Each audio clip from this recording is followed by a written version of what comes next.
Aujourd'hui, le réchauffement climatique nous concerne tous, y compris les communes rurales. Mais connaissez-vous Cornu?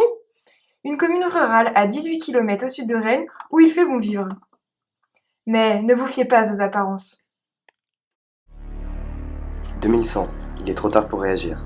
Les Cornusiens sont dépassés par la migration des populations venues du sud et n'ont plus qu'à survivre. Le réchauffement climatique a fait exploser la ceinture rennaise et l'étalement urbain a détruit les limites administratives des villes de la métropole. La commune de Cornu n'est plus ce qu'elle était. Elle compte plus de 20 000 habitants au dernier recensement lors du changement de siècle. La sécheresse et le pillage ont battu les agriculteurs cornusiens qui auparavant vivaient de l'élevage, la production fruitière et la polyculture. Contraints de proposer des ressources vitales pour ses citoyens, les terres agricoles se sont transformées en usines de production d'aliments de synthèse type OGM. Cette activité vient en complément de l'activité industrielle déjà ancrée sur le territoire. De plus, la pollution ne cesse d'augmenter à cause des paquebots d'importation de textiles et d'alimentation qui effectuent des allers-retours entre les différents pays nordiques. La ressource en eau s'épuise, la pêche n'est plus autorisée, l'économie flambe, le taux de chômage est hors norme, la précarité se met en place et les inégalités sociales ont atteint des seuils jamais connus auparavant. Le paysage environnant et la biodiversité qu'offrait la commune en 2020 n'existent plus. Les maladies infectieuses prennent le dessus et les pôles de santé sont débordés depuis des années.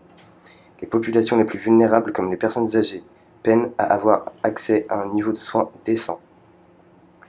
Pour fuir ce réchauffement, la commune s'approprie les profondeurs terrestres et construit sous terre en complément de son urbanisation verticalisée en surface. L'énergie fossile a disparu depuis des décennies, ce qui a contraint à bouleverser le tout-voiture du début du XXIe siècle. En 2100, l'Hyperloop est le principal moyen de déplacement des Cornusiens.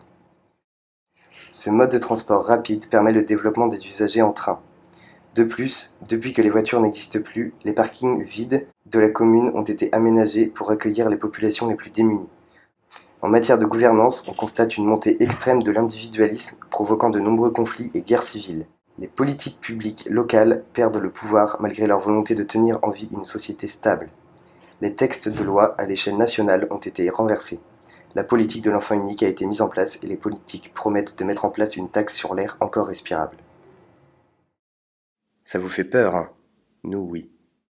Et si on vivait cet avenir-là plutôt? 2100. Les Cornusiens n'ont plus peur du réchauffement climatique. L'adaptation au nouveau mode de vie est bien rodée. Les vulnérabilités de 2020 se sont envolées. Les 12 000 habitants de la commune bretonne apprécient les quelques degrés en plus qui planent au-dessus de leur tête. Les inondations et les crues temporaires de l'Ise sont gérées grâce au nouveau sol perméable de la commune. La migration climatique n'a fait qu'accentuer la mixité sociale, intergénérationnelle et culturelle. Les habitants ont construit ensemble de nombreux habitats participatifs végétalisés et tous les nouveaux logements sont désormais construits en matériaux biosourcés qui permettent aux citoyens de profiter de la fraîcheur intérieure. Cornu est devenu le territoire à énergie positive et dont le vivre ensemble, la solidarité et le travail en communauté est devenu leur quotidien. L'énergie fossile n'existe plus depuis des décennies. On exploite les voies navigables pour se déplacer à l'échelle locale et intercommunale. Le ciel se dépollue peu à peu, la végétation reprend le dessus et l'agriculture biologique, elle aussi, s'est accentuée grâce aux nouveaux modes de production type permaculture et polyculture. La nouvelle biodiversité a trouvé sa place. Avec la migration des espèces, les aliments sont plus sains et l'air est redevenu très agréablement respirable. Cornu est devenu un territoire attrayant, touristique et sécuritaire avec la construction de multiples fermes pédagogiques, l'aménagement de nombreux sentiers de randonnée et la création d'un nouveau pôle médical communal. L'élévation du niveau des mers a légèrement grignoté les zones côtières mais permet à Cornu de se rapprocher doucement du littoral breton. Cornu a su conserver son identité rurale et s'adapter aux aléas du changement climatique grâce à la solidarité et l'ambition de ses citoyens. Cornu continue de faire évoluer ses nouvelles pratiques et les politiques publiques les épaulent sur chaque projet afin que les territoires avancent main dans la main pour s'adapter à ce nouveau monde. Ce monde vous fait rêver? Nous aussi. Il est temps d'imaginer ensemble comment procéder. Si la commune suit les tendances passées, on suppose que Cornu va poursuivre son accroissement démographique. Il devient alors nécessaire d'assurer le développement durable du territoire et de prendre en compte les enjeux liés à la maîtrise de l'urbanisation de Cornu et à sa densification. D'autre part, il semble indispensable que Cornu préserve son potentiel agricole, un des secteurs économiques moteurs de la commune, ainsi que son identité paysagère rurale. Celle-ci attire le tourisme et de nouveaux habitants, levier économique essentiel. De plus, les espaces naturels, le paysage vallonné et l'Ise qui traverse Cornu sont une aubaine en matière de ressources en eau et de biodiversité qui permet d'offrir un cadre de vie agréable aux habitants. Par ailleurs, le réchauffement climatique et ses effets sur les pratiques des citoyens et les différents secteurs de l'économie locale induisent une refonte du système. À Cornu, cela s'exprime notamment par un besoin de repenser les modes de consommation, en continuité avec les modalités alternatives de production alimentaire proposées par la commune, telles que les démarches de circuits courts, en partenariat avec des producteurs locaux et un réseau AMAP. De plus, face à la dépendance automobile des Cornusiens, la commune pourrait envisager le développement de nouveaux modes de travail, coworking et ou télétravail.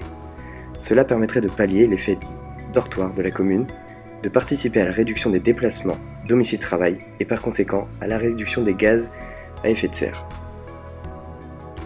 L'action collective doit alors s'orienter vers le développement de déplacements plus doux. Enfin, le changement climatique induit un enjeu touchant directement les citoyens, celui de la santé. Les populations les plus vulnérables demandent une attention particulière en cas d'événements extrêmes comme les fortes chaleurs. Assurer la sécurité de ses habitants à travers des structures identifiées et dédiées à ce sujet est un enjeu primordial pour faire face aux aléas climatiques futurs. Ainsi, partant des grands enjeux et vulnérabilités de la commune, il est nécessaire d'aborder dès à présent le contexte actuel du changement climatique et les moyens à mettre en place pour faire face à l'incertitude.